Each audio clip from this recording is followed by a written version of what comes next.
Hello.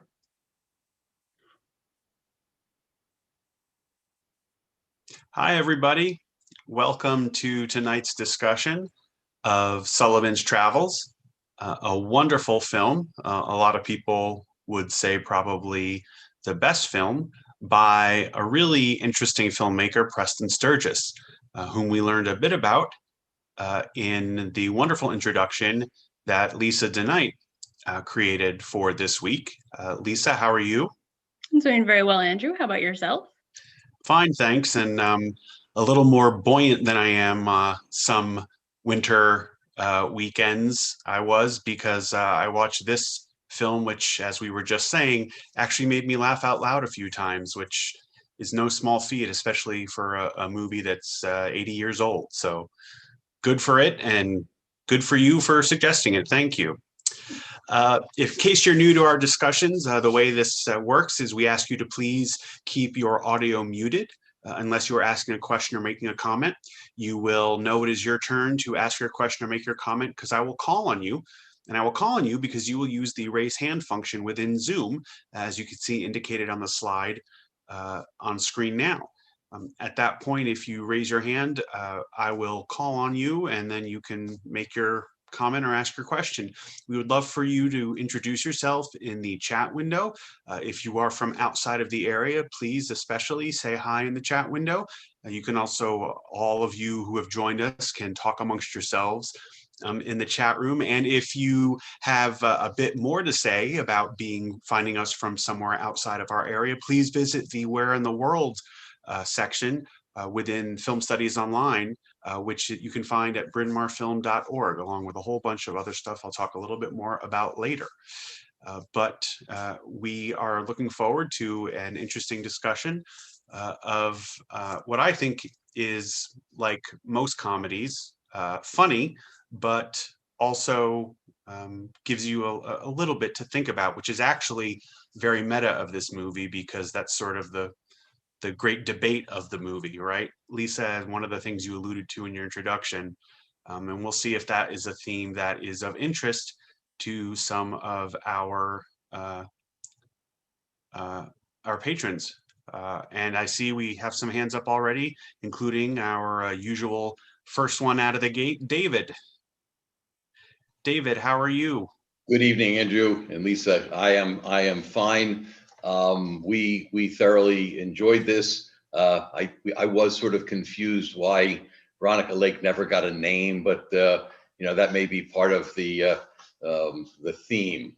But this movie literally took us from slapstick comedy, where we were talking about the Marx Brothers and the Keystone Cops and that amazing scene in the bus, to boom, we get hit with the drama, we get hit with the tragedy, with the attack on Sullivan, and then getting thrown in the train, and you knew something was going to happen. You didn't realize how bad, and then his arrest and that so-called conviction, and it really gave us a view into the darkest parts of the 1930s, really, with Sturgis's view. And he gave us that little comic relief during this tragic period with Sullivan's wife and her reaction to his death in the middle of the tragedy of what's going on. But I felt like I was getting a preview of film noir based on the timing here in that second piece, before this amazingly written self-rescue. And then, of course, the end was sort of a nice, almost happily ever ending type of ending. But we went, getting whipsawed back and forth. Great selection. Thank you again. We enjoy these, and we learn from these. Thanks. Thank you, David.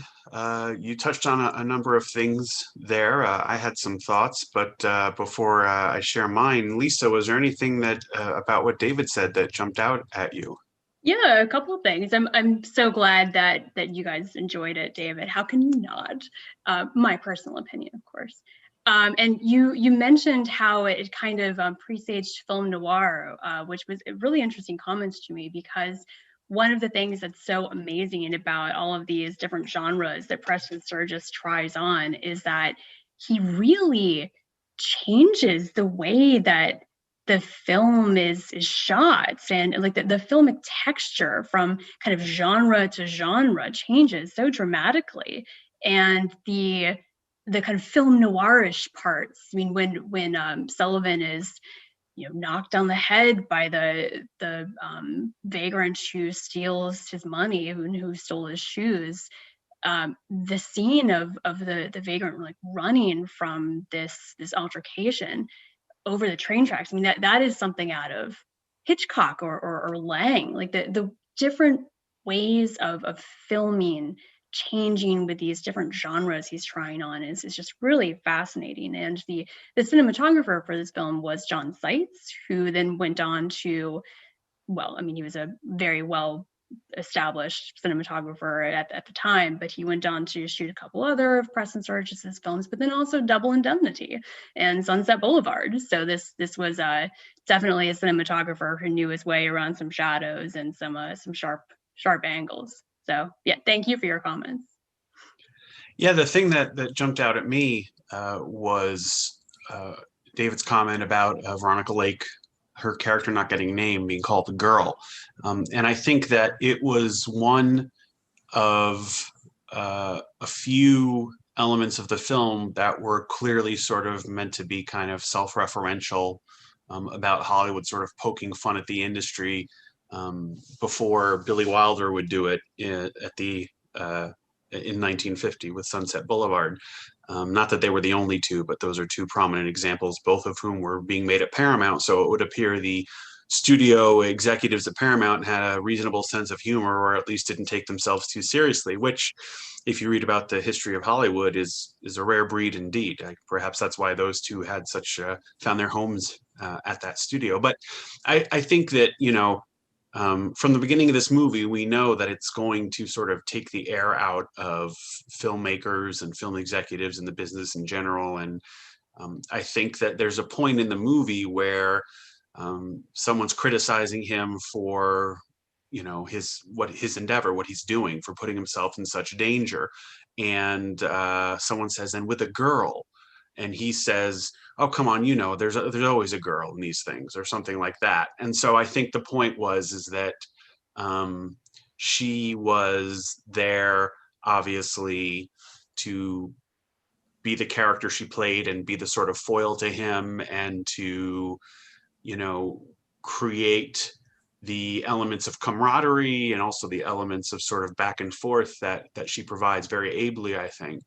She's a witty and thoughtful foil, but she's also there in a sense to be one of the elements of the sort of caricature of the movies that this movie is. And I think that's why she doesn't get a name as an individual, though she certainly stands out among the wonderful cast of supporting players in the movie.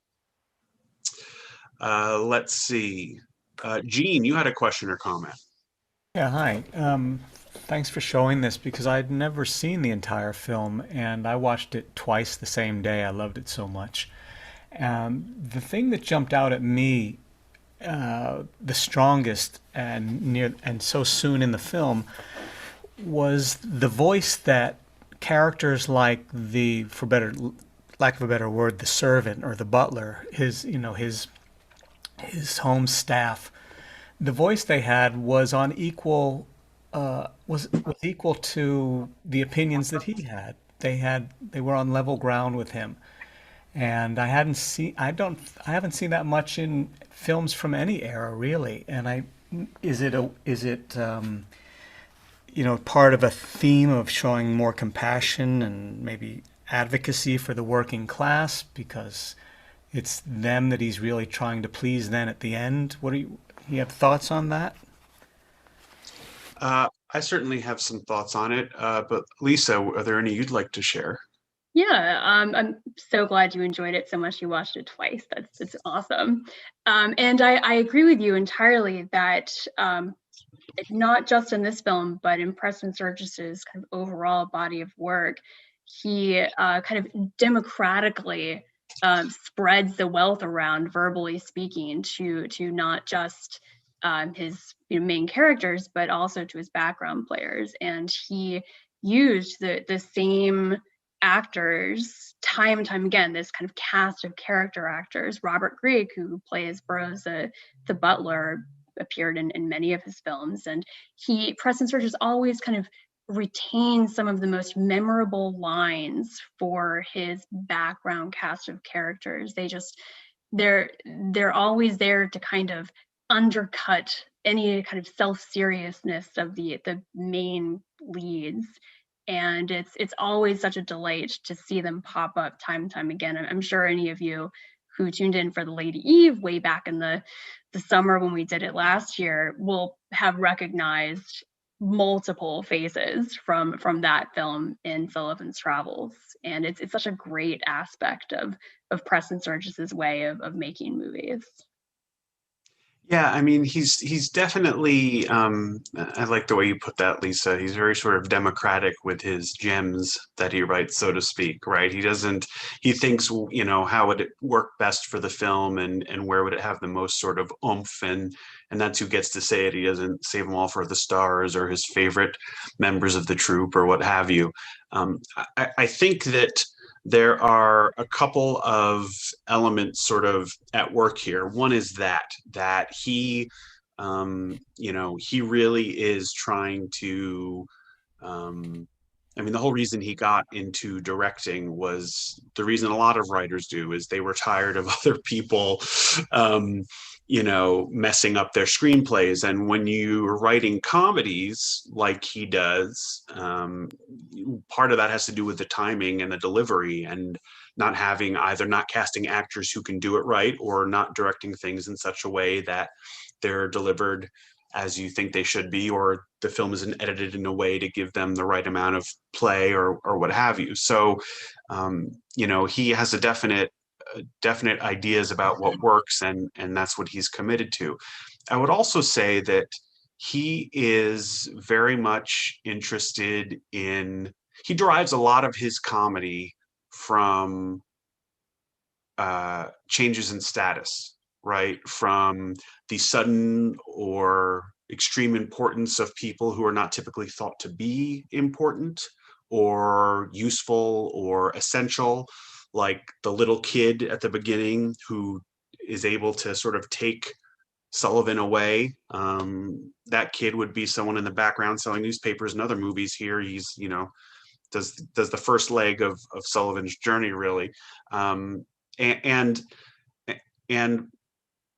that is sort of tied in. That's an element of comedy that is as old as time itself, and is always used by a variety of writers and directors and performers for humorous purposes. The incongruity of the changes in status is sort of one of the essential elements of comedy.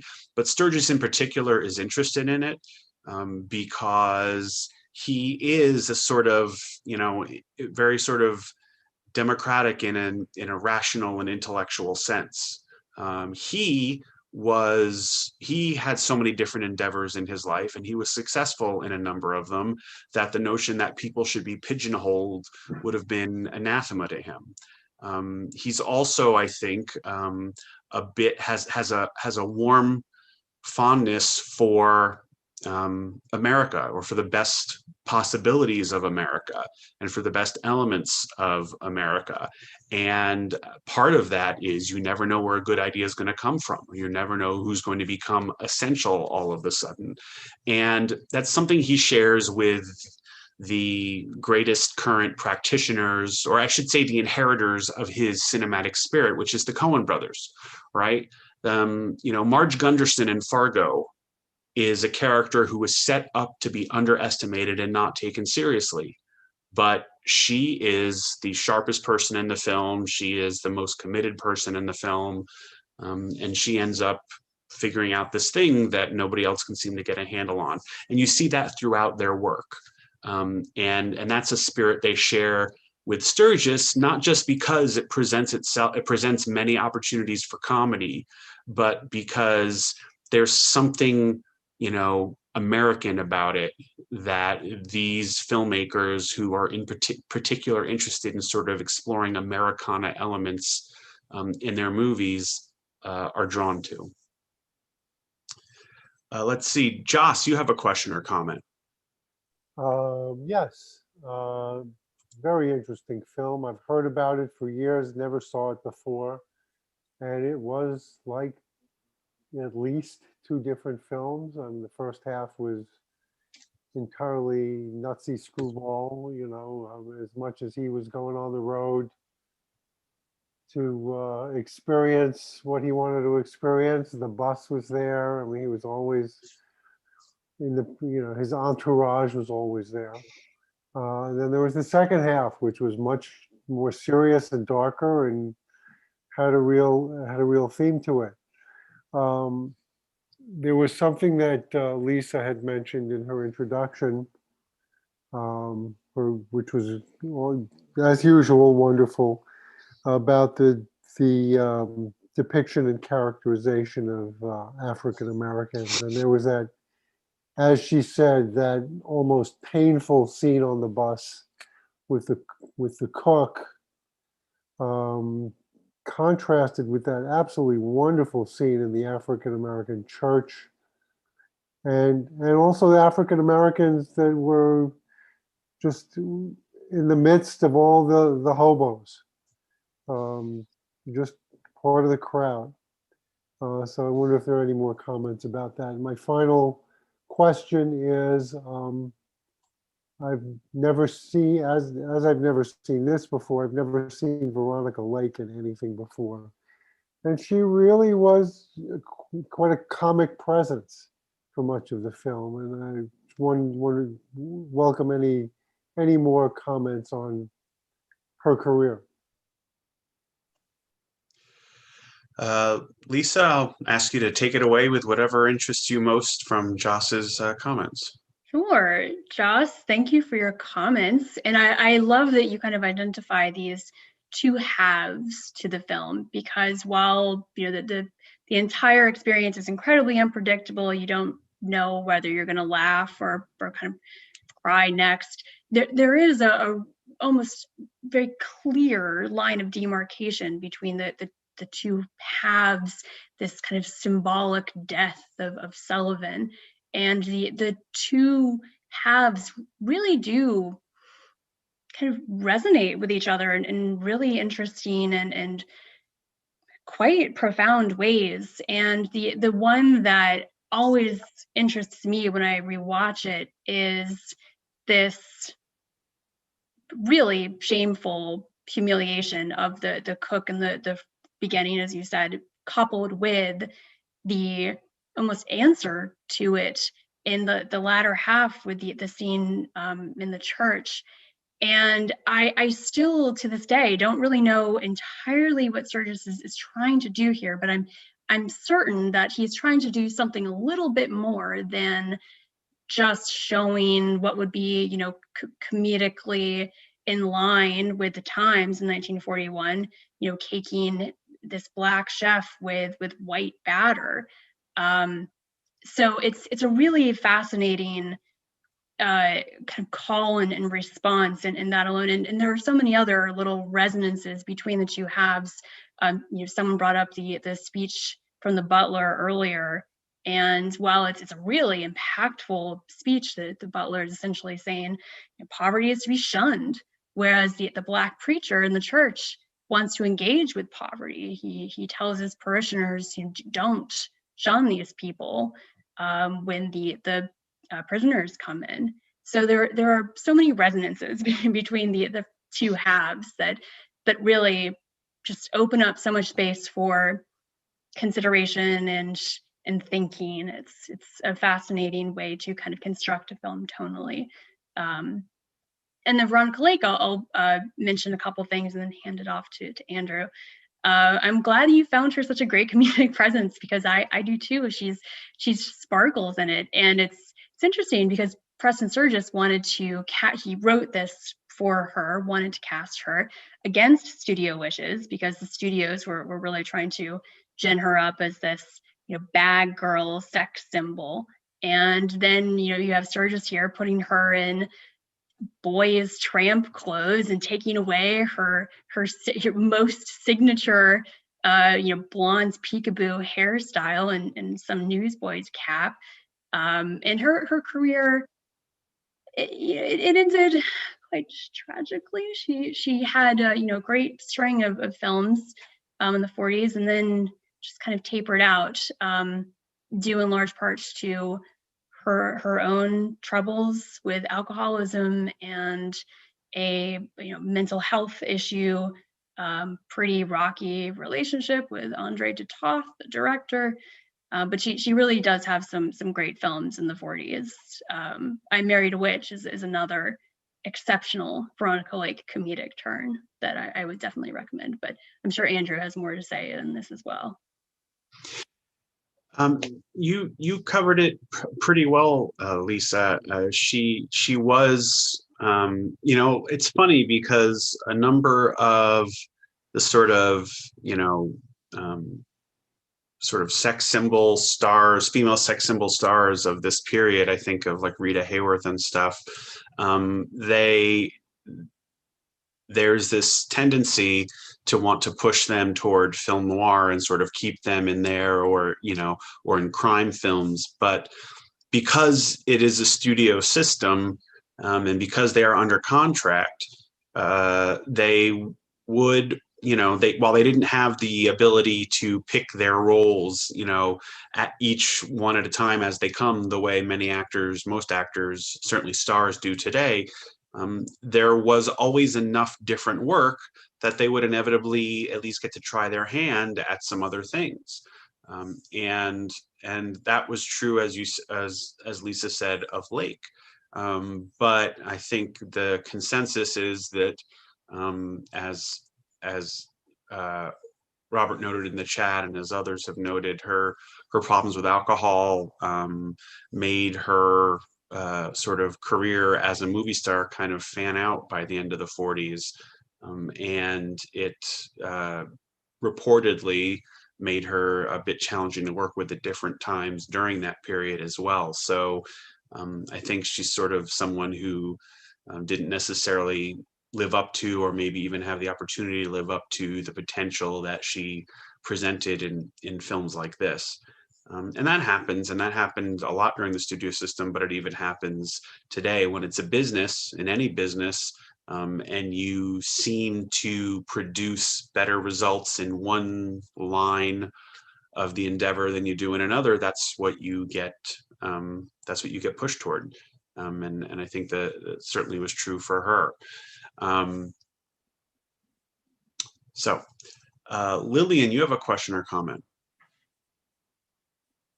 Just a brief comment about the chef on the bus. Beside that crazy scene that he was in, as the characters were at the end of the movie, when it shows, who played what, I was sort of taken aback when I noted that the chef was listed as the colored chef. And I thought to myself, what? I don't know if that was indicative of the times that you would characterize a part that way. It just sort of struck me, it has nothing to do with the movie per se, but perhaps with what was going on in the industry. Yeah, I mean, I imagine your point is that the character was at all identified by his race. My understanding is that colored was an acceptable term during that era, thought to be an acceptable term during that era, and was one that African Americans of the time would use sometimes to refer to their own identity. So I don't think it's the use of colored so much as it is the use of any sort of racial identifier. Right. And I can't think of other examples of where that has occurred, and I'm I can't really think of a good reason to do that. I actually have to say I would be shocked if it's the director or the writer who goes through and puts together those final credits, but I don't honestly know that. So and I can't say whether it's funny because in some sense, I feel like characters like that in other movies don't even get listed in the credits. Mhm. And so, they're just sort of background players or extras. And so while that's obviously not a nice, I mean, nobody else was identified that way, right? So Right. that's not, Yeah, that's sort of what I meant. It's right. not that I found the word colored pejorative. It was that it was there at all. Right. And I think that I think, one tends not to see a lot of African American characters, and this is part of the problem and part of the point, in Hollywood studio films of that time, particularly ones that are set in what is the present day for that time. And so I think it probably has to do with that, and not that makes it a good choice for that reason, but I think that's probably part of why that occurred. Lisa, I don't know if you have any insight into that. It's an interesting question because Charles Moore, who plays the chef, who played the chef, he's a part of Sturgis's coterie of character actors. I think he was in 4 or 5 of Sturgis's films, and so he is, I mean, really, it sounds weird to say this, but he's a respected member of Sturgis's stock character actors group. So I think, if Sturgis had any insight into, how credits are formed, he would almost want to make sure that one of his guys is listed. But it really is, it will constantly kind of bother me and interest me what he is trying to do with Charles Moore's character there, because it's right after a white cop is splashed with mud and he is driving, chasing the bus in blackface, and then Charles Moore is dunked in the batter and in a pantomime of whiteface, and so there's at the very best it's a kind of parody of minstrel types, but at worst it's Sturgis just using the comedy of the times to take a cheap shot with racist undertones. But it's a really complicated thing to think about that I don't really know if I have an exact answer for. I think it's really tough to know, right? Because on the one hand, as you mentioned with the cop and other characters in the movie, Sturgis is not above making anybody look silly and is not above having anyone be made a mess. And at the same time, the chef is being tossed around the kitchen.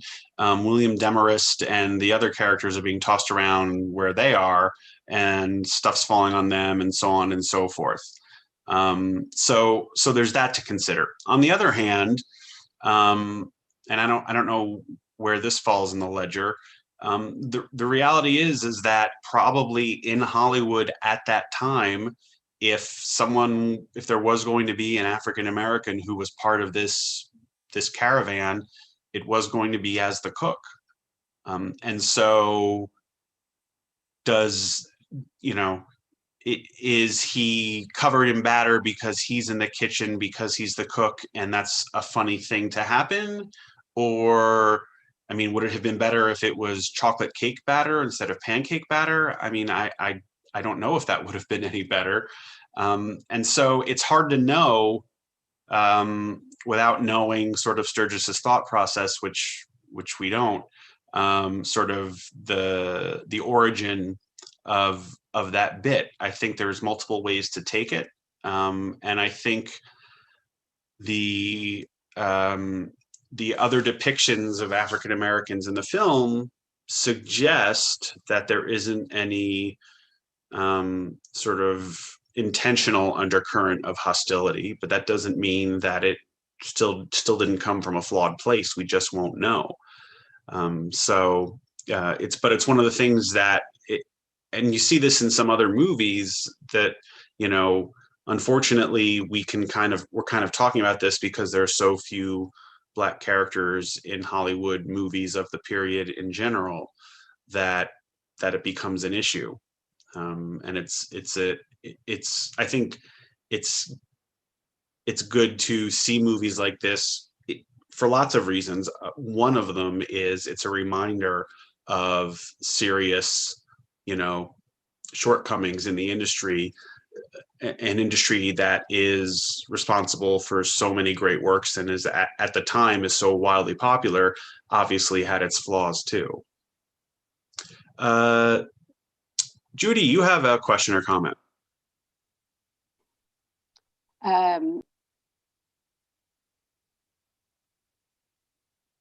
Oh, Judy, you got muted again.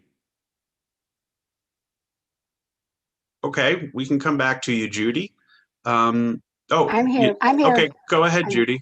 Okay, just a couple of things. I like the dramatic construct of characters in the movie dressing in costume and changing their identity to sort of move the story along and reveal insights, you know, into life. And I think, as I recall, he does that in The Lady Eve as well, as I remember, to some extent. But in this movie, it's so much, it carries so much weight because it is about making movies and it's about the movie industry. And that is, in fact, what the actors do. They put on costumes and change their identity and go deeper into a different character. So I thought that was very interesting. I had a question about how the movie was received to 1941 audiences. Okay. Lisa, do you have any thoughts on that? Mixed is the general reaction. Preston Sturges's first few directorial efforts were big hits, and Sullivan's Travels was the first film that wasn't a big hit. It got kind of mixed critical and audience reaction, probably because it is such a strange, odd bird. It's just an amalgam of a bunch of different tones and genres, and in the 40s, you know, studios and audiences alike were kind of looking for consistency, and this definitely did not give consistency. So yeah, that's what I assumed. I thought that. Okay. Yeah, it's very difficult to successfully execute a movie that has such disparate tones within it. I think Sturges does it well, but if you look at other movies that that in some ways could be, I think, considered to be cut from the same cloth, I think of It Happened One Night. In some ways a different movie, a movie from 7 years earlier, but a movie about a man and a woman from different walks of life who go on a journey and experience hardships and so on and so forth. That movie certainly touches on or allows some room for the depiction of the hardships of the Depression, but it doesn't dwell or focus on them the way this movie does. That movie sort of, you know, stays. I think it doesn't get ever as madcap as this one, but it also doesn't ever get as heavily serious and grave as this one. It sort of, you know, stays more in the middle at a more even keel. And I think that's probably, that consistency of tone is probably something that, as Lisa said, is a key to certainly audience success or audience popularity, but even to an extent critics. There were the critics who liked it. Some of them really, really liked it. But it wasn't universal that it was liked by critics. And I think that's probably why. Andrew, can I say one other thing? Sure. About Judy's comment about the costumes and identity? I loved that comment, and you're right, that is definitely a through line not just in The Lady, but kind of throughout his work. And I've seen in the chat that people are talking about the ending, and I'm sure we will get to the ending. But one of the things that I love about Sullivan's Travels, and is very kind of difficult to take at the same time, is this kind of subtle, the subtle machinations throughout the film that indicate to you, well, 1941 you perhaps, that depictions of the poor are mediated through the lens of the privileged for the most part. And so when Sullivan dresses up in the tramp's clothing, that to me is just a full-blown reference to every cinematic tramp from, Charlie Chaplin to, all of the above. And he, this movie director only knows what poverty looks like because he's seen it in the movies. And it's not really blatant the way that Preston Sturges weaves this through line in, but it's very subtle and effective.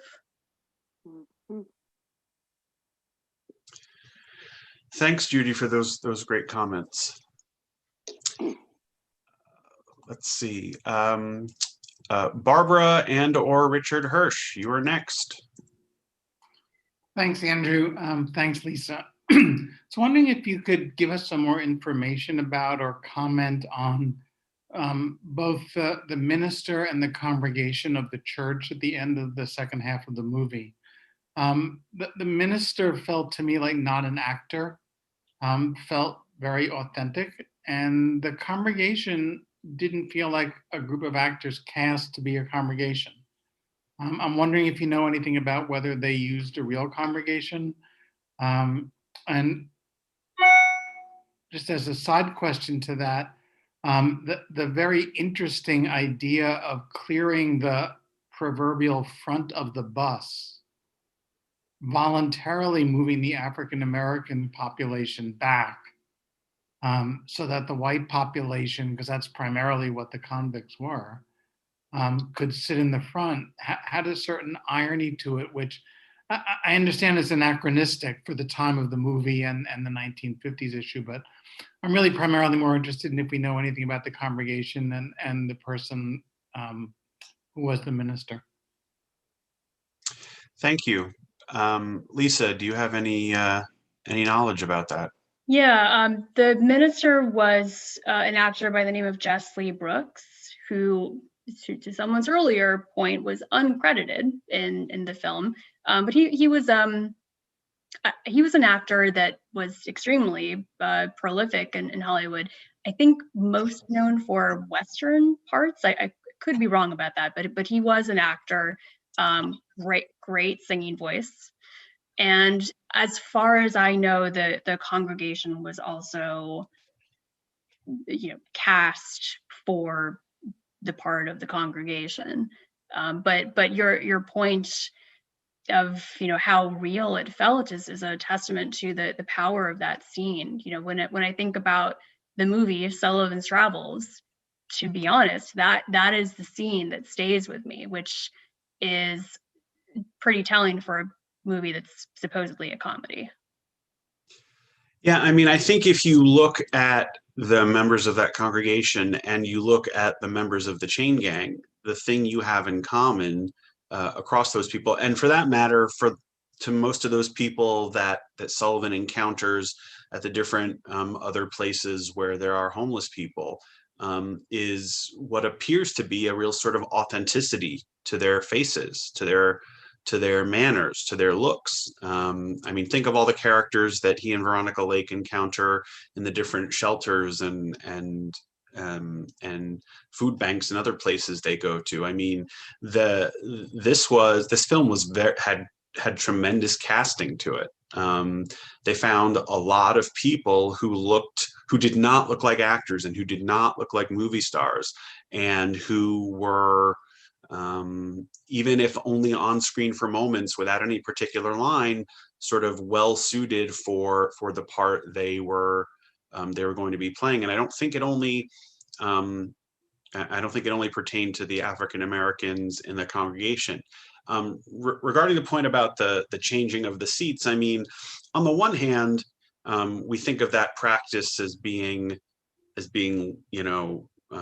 something that, for example, Rosa Parks, obviously stood up against, and we think of it as being a bit later, but I would not be at all surprised if, in fact, it probably was going on in certain parts of the country, as in the 40s as well. And I thought about that too this time when I watched it. But what I will say is that I really think it was first and foremost a filmmaking decision, because you need to have the convicts in their chains be able to come down the full length of the church to really complete the sort of allegory or analogy of the song that the minister is singing, and the fact, of these are the people who are literally in chains in this movie, and the sort of the unjustness of treating people that way, which seems to be part of the point of the film, because the harshest moments of the movie do seem to be sort of reserved for things involving the chain gang. So I think that was primarily why that seating arrangement was done. I would also say that it's in line. It's an act of kindness. It's an act of hospitality. It's an act of politeness. And we heard, as Lisa mentioned, the minister say, we're going to welcome our guests, and we're not going to, look askance at them because, let he who is without sin, and so on. So I think it all works without the sort of the segregation element playing into it. But I do think it's unfortunately difficult not to have that enter our minds at this point in time anyway. I want to take a moment now to mention something. As Lisa said in her introduction, while we all rightfully are made uncomfortable and take issue with the scene with the cook at the beginning of the film, the scene in the church was hailed as being a very fair, honest, reasonable and credible depiction of African Americans in a light in which they were not usually depicted in Hollywood movies, which is namely, just another, group of Americans going about their lives, in this case, going to church. And it was so well received, as Lisa mentioned, that the head of the NAACP at the time wrote Sturgis a letter, and I just want to read an excerpt of the letter. I want to congratulate you and thank you for the church sequence in Sullivan's Travels. This is one of the most moving scenes I have seen in a moving picture for a long time, but I am particularly grateful to you, as are a number of my friends, both white and colored, for the dignified and decent treatment of Negroes in this scene. I was in Hollywood recently and am to return there soon for conferences with production heads, writers, directors, and actors and actresses in an effort to induce broader and more decent picturization of the Negro instead of limiting him to menial or comic roles. And I would add, like the chef. The sequence in Sullivan's Travels is a step in that direction, and I want you to know how grateful we are. So, I don't say this in any way to make it seem like, Sturgis is some sort of hero, or that this, obviously offsets the depiction earlier, because it doesn't.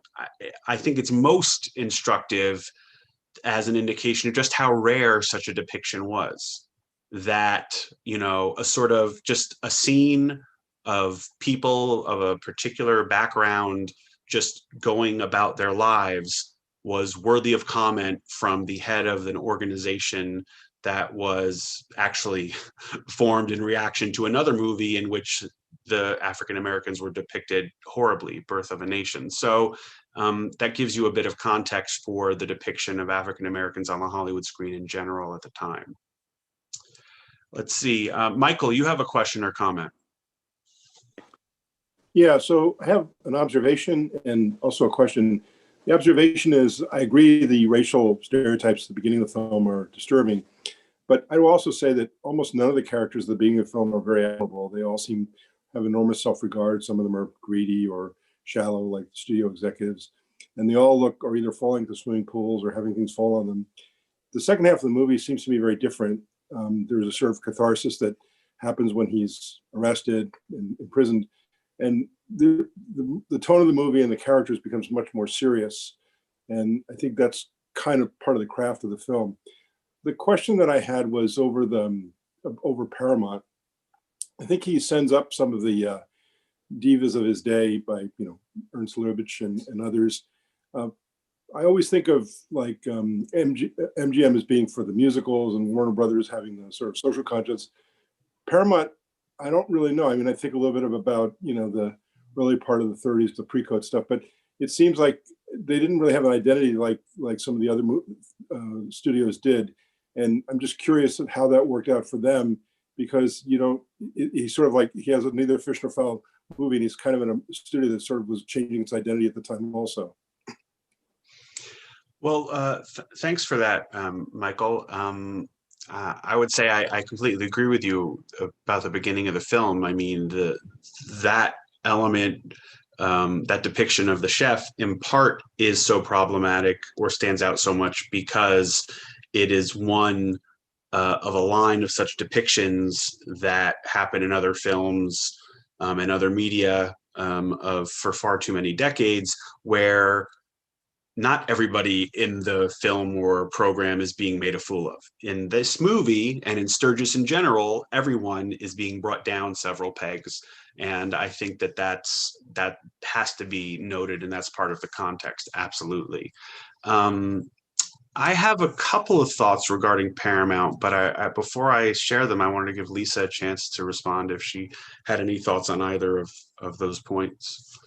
I'm going to hand it back to you because you know more about Paramount as it relates to a unifying theme or identity than I do. So please take it away. Well, Paramount had Paramount's identity certainly in its early years and into the 1930s was, for lack of a better term, European sophistication. When Zukor started it, before he assembled the pieces of the enterprise that would become Paramount, he was one of those pieces was Famous Players, which was originally called Famous Players and Famous Plays. That was the production entity that would be folded into Paramount, and that was some of the earliest narrative films that the company that would become Paramount made were, filmed versions of incredibly well-known works of literature held in incredibly high regard, most of which at that time in America would have been European and were. And they often starred actors from the European stage. And then, of course, this is the studio that brings Marlene Dietrich to Hollywood, and Erich von Stroheim, and they keep mentioning Lubitsch. That is in line. He is an element or a representative of that notion of European sophistication. So that is something that Paramount is known for. And then if you think about them as being the home in the 40s of Sturgis and Billy Wilder, Wilder also European and very witty and very intellectual. Sturgis, while American by birth, lived in France for a number of years. So that's Paramount's identity in these first couple of decades. The place that is, has that air sort of European sophistication, certainly not in everything they did, but that lineage gets transformed into being a home for artists, writers, directors, people of unusual wit, who sure sometimes had people getting covered in mud and batter, but also were capable of writing tremendously witty and intelligent satire, and in the form of people like Sturgis and Wilder. So that was kind of Paramount's identity, but I will grant you it's an identity that allows for a much wider berth of things to fall within it, right? As we see from the range of genres and tones in this Sturgis film, but also the range of genres and tones across the films Wilder will make there through the 40s and 50s. So that's their sort of brand. And you're right to note, and I think it's a keen observation, that it's a bit of a looser brand identity than Warner Brothers had or MGM had at similar times. Dana, you have a question or comment? Yep. Hi guys. I could hug this movie. This is one of those movies I would like to just put my arms around. I never ever get tired of watching it, and I always see new things. And there's so many reasons that I do love it, and we've talked about many. One of the things though that I want to mention is I particularly like films about film, art about art. But this one, of course, it's a movie about making movies. And I think what I love the most is, as a result of that wonderful scene where Sully is sitting in the movie theater watching the cartoons, and the light from the screen shines on his face, very much like one of my most favorite scenes, the scene in Cinema Paradiso where the little boy's watching the movie and he's laughing so hard. And then at the end of the film, after all of these trials and tribulations, he's not going to make a social commentary at all. He's going to make a comedy. And to me, that's just the icing on the cake of it's just the perfect, charming ending for this movie. It's unexpected, but it's just one of the things that I really, really love about this movie. Well, thanks for that, Dana. I don't know that we need to say anything except to say that I think it's a good point, and I'm not surprised that Sturgis is the one making it. Lisa? I thank you for those comments, Dana, and I too could just hug this movie. But the movie also, as I'm giving it a hug, it also kind of tweaks me. Like it's the ending is it can be a little superficially happy. Like I love the idea that Joel McCrea's Sullivan has come to this acceptance of who he is and what he's good at and what small impact he can make in the world. But it's it's a bit of a fraught ending as well for many reasons. Each one could be its own separate hour-long discussion. But I really so there's Sullivan, the director's epiphany, and then there's Sturgis's the director's epiphany. And I think Sturgis is kind of saying with this entire film, and ironically saying with this ending he leaves us with, that laughter or comedy isn't the only answer to the world's ills. And he has this entire film where essentially it's a comedy, but there are so many other genres that you could step into and make something of import. And so I think it's a kind of falsely singular answer that Sullivan has found, but at the same time it's very true for him. Like he has found that this is meaningful, what his life's métier is.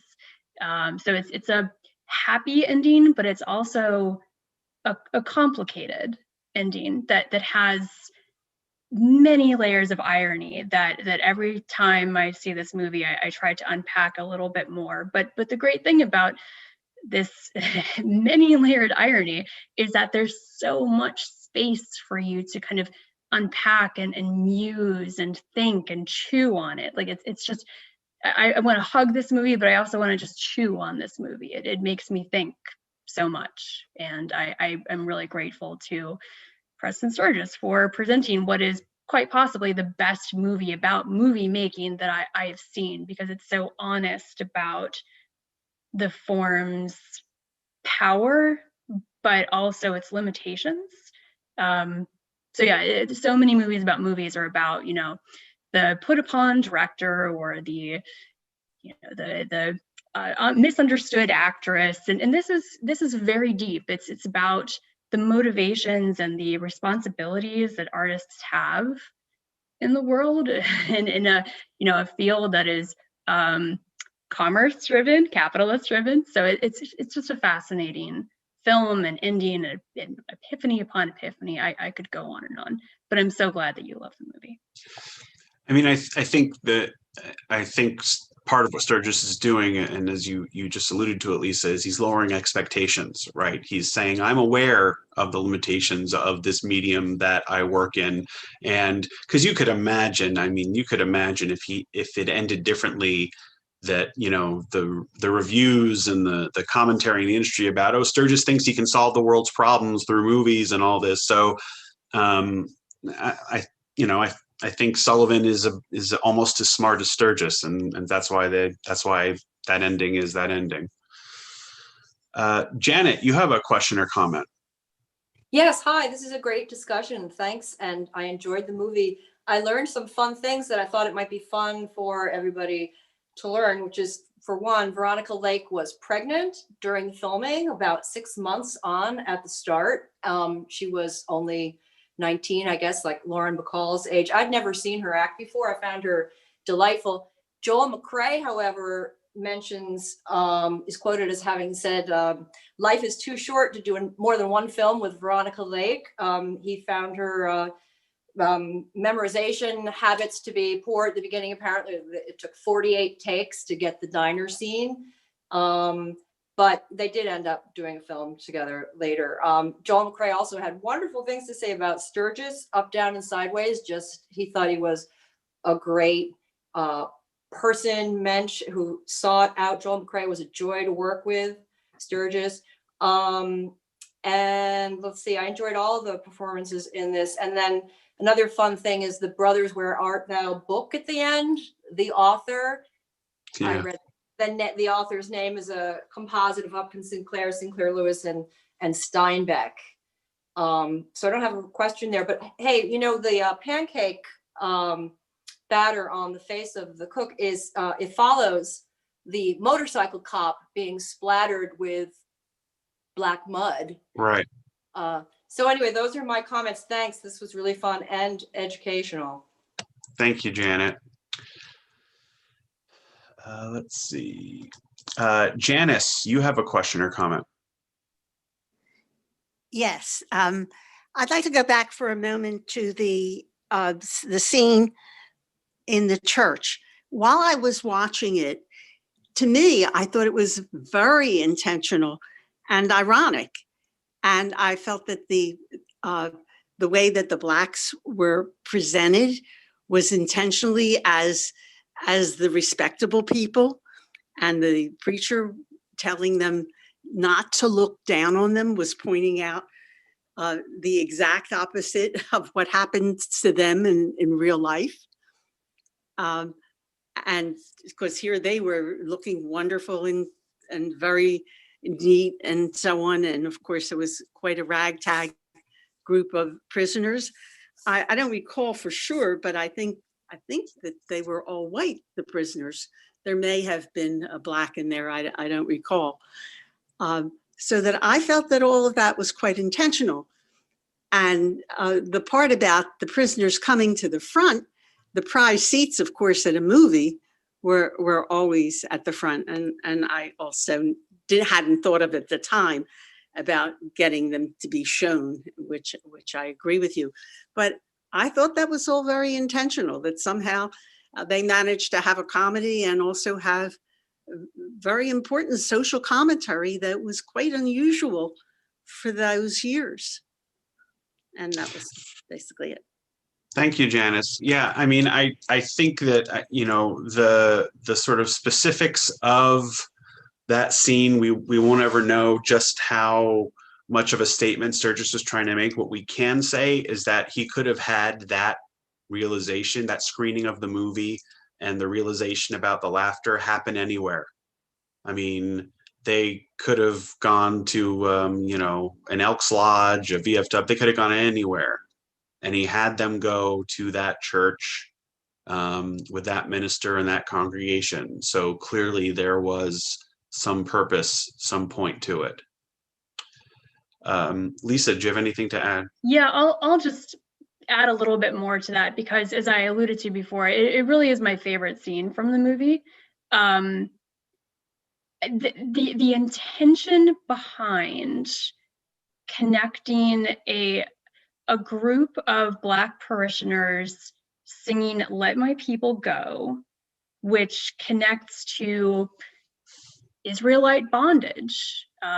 It connects to with the chains, the chained legs coming down with both Black and white prisoners, connects very clearly to images of slavery. And then to connect that ultimately to the brutality of incarceration, it is radical. Like it really is. I mean, I'm very happy that Andrew read the NAACP quote, but I feel like that undersells the immense nature of this scene. And it has to be on purpose. The song choice, one of a couple songs that Harriet Tubman would use on the Underground Railway for code, like it's just so tied together with this institutionalized oppression, this chain of institutionalized oppression.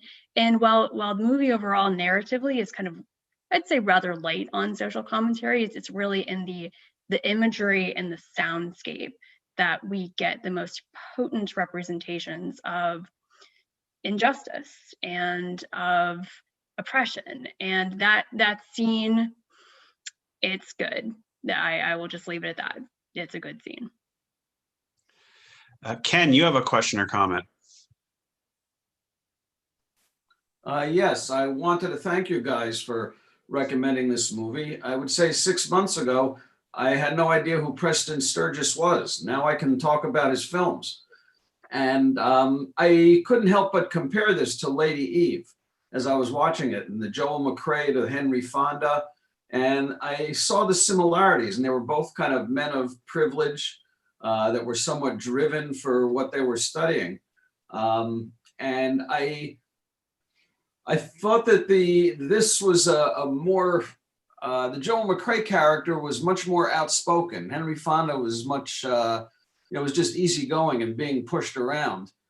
And I also like the similarities in that both movies seem to have a first half and a second half. You know, Lady Eve, the first half was on that steamer on the ship where all the interactions happened. And this, I felt like I was watching a second movie. And I wondered, was it planned this way all along, or was it kind of disjointed and they added these things as it went along? Because, you know, when they started with the scene where he went to prison, that could have been the very beginning of the movie almost, with that, and spend time about dealing with this situation. And I like them both very much. I guess I thought that the Lady Eve was, because the first one I'd seen of him was a little, I don't know, I probably enjoyed that a little better, but I like this in just the same way, how it was really a funny, you know, it was a combination of an adventure and funny, and you didn't know where you were headed next. And talking about the spilling things, if you remember from Lady Eve, Henry Fonda spent most of the movie getting things spilled on him. Mm-hmm. It was at the point where he didn't even have any more outfits to wear because of that. So that seems to be part of Sturgis's MO from these two movies. Thanks, Ken. Yeah, I mean, another thing that sets Sturges apart from other filmmakers at the time is he is not afraid to have a lot of plot in his movies. And if you think about most romantic comedies or most screwball comedies, they have, you know, a number of incidents or set pieces where the couple is thrown together to realize that they actually love each other, but they don't cover as much ground in terms of theme or tone or even actual sort of different goings on as as pretty much any Sturgis movie does. And he's it's part of his recipe. And it's one of the things that sets him apart, I think. Lisa, anything to add? No, he had almost unprecedented control over his work because he was both a writer and director, and he really had themes and constructions and ideas that just carry through with all of his films. So it was nice to hear some of them elucidated in your comments. Let's see. Richard, you have a comment or question. Yeah, well, I do. I wonder if this was Sturgis's commentary about how he felt in the industry, if he was respected. I mean, if you think that comedies don't win Oscars, and if you look at the nomination list from that year, you have Citizen Kane, Sergeant York, Little Foxes, etc. And you know, Sturgis may be making the point at the end where, geez, guys, a comedy does serve a purpose. It certainly served it during the Depression and with the upcoming World War II. Any thoughts about that? Thanks, Richard. Yeah, I mean, I think that is, you know, I think that's implicit in the film. I don't know how much of a chip on his shoulder Sturgis would have had about awards in general, but I think, you know, I think part of this is that comedy has its own intrinsic value, and I think part of it is that let's not overinflate the value of movies in general. I think it's sort of a two-pronged message in that regard. Lisa. I mentioned this in my introduction, but Sturgis, I'm sure semi-facetiously, but also probably semi-truthfully, wrote that he made Sullivan's Travels as kind of a message movie to his fellow comedy directors who were now turning to social message movies like La Cava and certainly Capra with his Capricorn, etc. Leo McCarey, the list could go on, is saying that, you know, leave the preaching to the preachers, just focus on what you're good on, making comedy. He wrote that is why he wanted to make this movie. I'm sure it is partially facetious, but it's a fun little detail that the origination of Sullivan's Travels as kind of a comedic corrective to what his other fellow comedians were up to. It's also worth noting, as Michael pointed out in the chat, that Sturgis had won an Oscar probably around the time he was working on this movie. He won it for The Great McGinty, so he would have won it sometime in the first half of 41. So he didn't, and I don't think he would have had a chip on his shoulder after having just won an Oscar. But I think he definitely had ideas about the strengths and limitations, as Lisa has said on a few occasions, of movies in general. Rena, you have a question or comment? Yes, I very much enjoyed this movie, and thank you, Lisa, also for your wonderful introduction. I think, you know, Andrew, you alluded to some of the irony. And I think, you know, in some sense, the overriding irony is that even though Sullivan decided that he was going to go for comedy, in fact, Sturgis made a movie that did show the terrible sides of poverty, the Depression, the hobos, the prisoners. And so he really did make, on some level, a serious movie in a way that made it palatable, perhaps, for other people to watch. And he also sort of destroyed some of maybe our stereotypes. We've already talked about the church, but Also, you know, the hobo turns out to be the least moral of the people and the most dangerous. Um, Whereas the kind of innocent, you know, just everyday people, including Veronica Lake in the beginning, is just compassionate for him. And the other piece, I think, is that Sullivan, when he wanted to go out and experience what it was like to be a poor person, he totally failed at it because he had all that background. But when he got knocked over the head and was no longer searching out that kind of adventure, that was when he really got to the nitty gritty, you know, and really suffered. So that, you know, there's something about how do you go about understanding people from other walks of life. And there was a lot of kind of newspaper reporters and publicity pictures of him being poor and all of that sort of thing. And so, you know, when you're doing this sort of filming or photographing or documentary making, to what extent is that a kind of an exploitation of the poor? So anyway, I thought there was a lot in there. Yeah.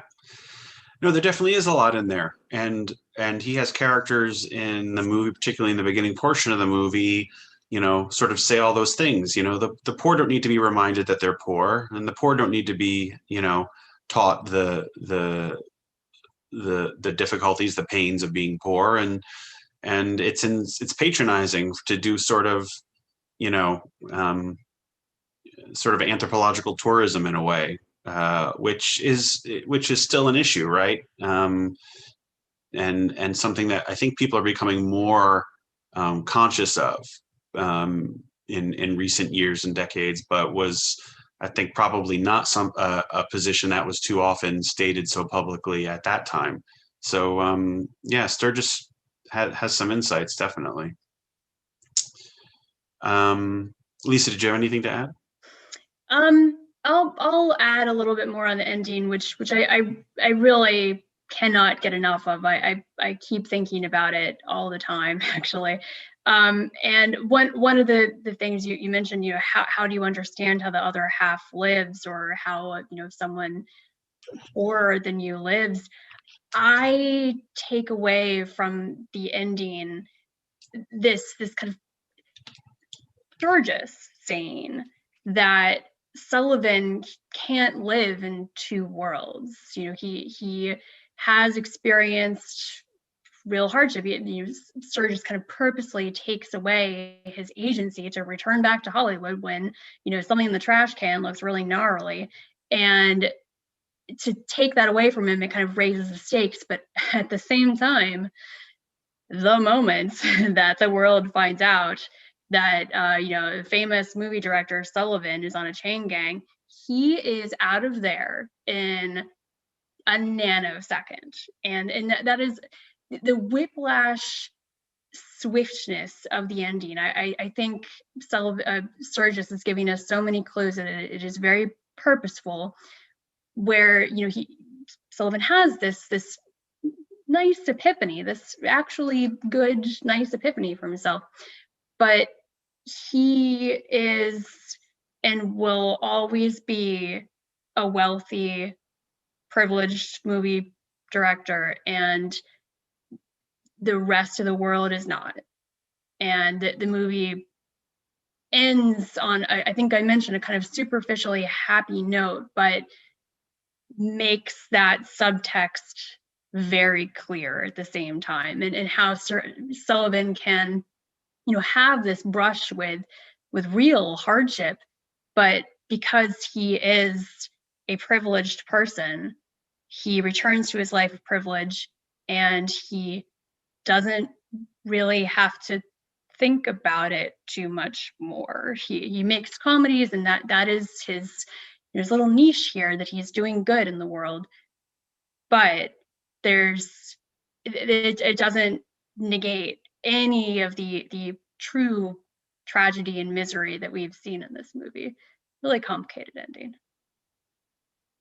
I think there's also just, I think Sturgis, either learned a lesson or knew something that so many comedy filmmakers, particularly screwball and romantic comedy filmmakers, don't seem to learn, which is that you got to make the third act fast because people know where it's going. And if you take a lot of time to get to the conclusion that people know is coming, people are going to get really frustrated. And you see that in his movies, in all of his movies, most of them anyway, he really whips through that third act because I think that's part of the reason why. Let's see. Letty, you have a question or comment?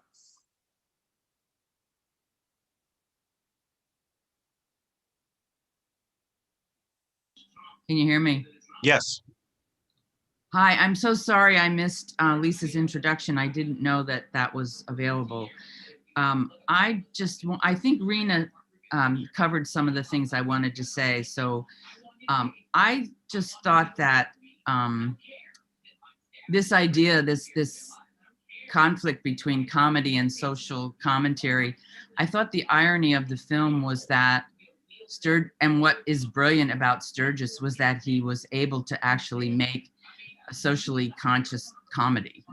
And so I didn't see a dichotomy between those things really, but I also thought that the character, Sullivan's character, I thought he earned the ending. He earned to appreciate comedy. I was more moved, I think, about that, and I didn't think it quite so superficial.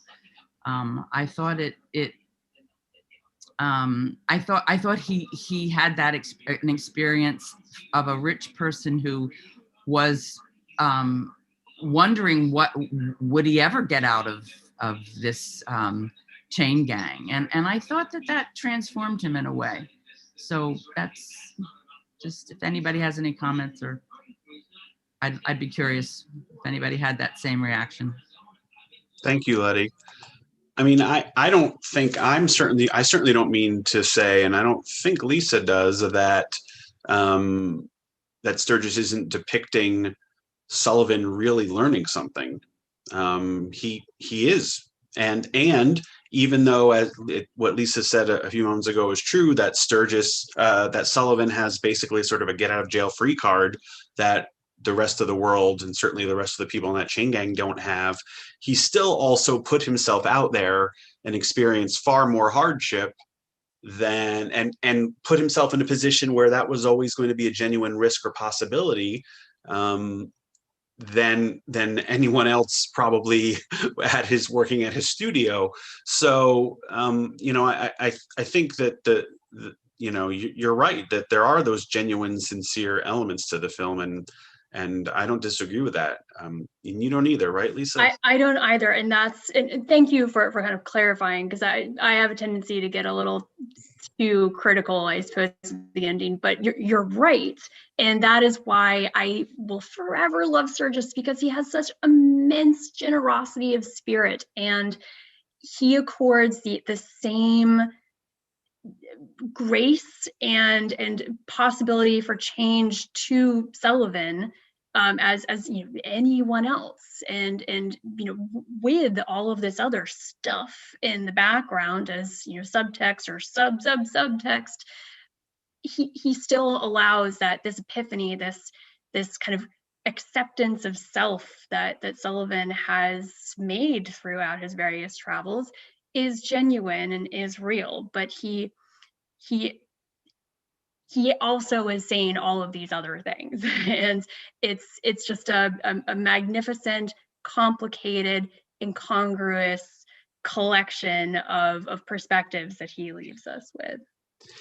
Yeah, I mean, part of Sturgis's democracy as a storyteller that we talked about at the beginning is that he's also not afraid to show the rich and powerful people having some sincerity and depth and growth, or the capacity for it at least, and that's what we see with Sullivan in this movie. Barbara and Richard, you have another question or comment? Yeah, it's me this time. Thank you. Oh, hi, Barbara. as I'm listening to the conversation, I really want to circle back and agree with Lisa that I think the late in the movie, the scene in the church is just so impressive, so rich, and I think key to some of the messages in this movie. And the reason I say that is I want to add another layer to it that hasn't yet been mentioned, which is that it's not only filled with empathy and dignity and values, but it's also standing in contrast to an earlier scene in the movie where Sullivan and the girl spend the night with other homeless people in another church.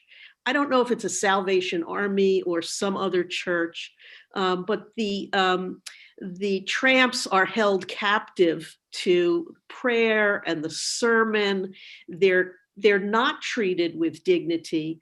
They're served lousy food. They sleep crowded in together on the floor. It's really quite a contrast, and in that sense, maybe a critique of religion in our society. But I did notice the contrast, and just wanted to add that in. Thank you, Barbara. Yeah, I have to say I hadn't really thought about that scene as being set in a church. I'm not disputing that it was, and thinking back on it, that fits and makes sense. But I hadn't thought of it that way. Lisa, what did you make of Barbara's observation? Barbara, thank you so much for bringing that up, because it's something that I really love to think about too. That sequence is a part of this kind of largely silent sequence, wordless sequence. And when the preacher does have his poor parishioners in thrall, the music is, these like sharp trumpets just blaring at you, and it really does again resonate very, very well with that final scene in the church. One thing that kind of went through my mind, because every single thing that Sturges puts in a film, I feel like you have to do a double take on. Like, think, why is he putting this in here? And one thing that did cross my mind, and I almost felt bad about it after it crossed my mind, because it's just not Sturges, was this kind of conflation of light entertainment and religion, both being kind of an opiate of the masses, and then I immediately rejected that, because that scene it's not what Sturges is doing at all. But within the film, he is actually critiquing the kind of condemning or fiery, rigid religion versus this religion of empathy and love that we see in the last scene. So thank you for bringing that up. Thank you, Lisa, for joining us and for sharing all your great insights, and for your introduction. An introduction, which I should add, if you missed it, is available, as are all of our introductions and discussions, in our Film Studies online library. And those are all there for free. We also have some upcoming seminars, which do have a tuition associated with them, but they're a much closer and more in-depth look at their subjects. The first one coming up is tomorrow night. There are a few spots left in Paul Wright's seminar on the movies of Jordan Peele, which should be very, very interesting. Coming up February 9th, we have a look at some of the cinematic presentations of Macbeth and what makes them similar and what distinguishes them. And then Lisa will be giving us one in February, one in March, a two-part seminar on Fritz Lang. The first one will look at the German works of this wonderful director, and the second half will look at the Hollywood, mostly, but not entirely, film noir work of Lang after he left Germany and came to Hollywood. In addition, we have another in our series of short film seminars coming up. And then way down the line in April, I will be doing a talk on the Oscars, which are late this year, and we'll have some different rules for obvious reasons, and I will talk about the history of the Oscars as we've always known them, and then a bit about what's different for this year. So we have a lot going on, not just these seminars, not just our weekly discussions. There's so many things happening at brynmarfilm.org. I would encourage you to sign up for our emails. Every Thursday we send out an education email with the upcoming discussion and the link to the introduction and everything else we have going on. And if you go to brynmarfilm.org, you can check out the Film Studies Online section, where we have all of these lessons and great film themed puzzles and all sorts of other things. We have Ask Andrew mini lessons on a variety of topics as well. We also have Theater 5, where we are screening movies that you can only see through the website, our virtual cinema. And there's a lot of interesting films that are still being released this way, even though theaters aren't currently, most theaters aren't currently open. So check that out as well.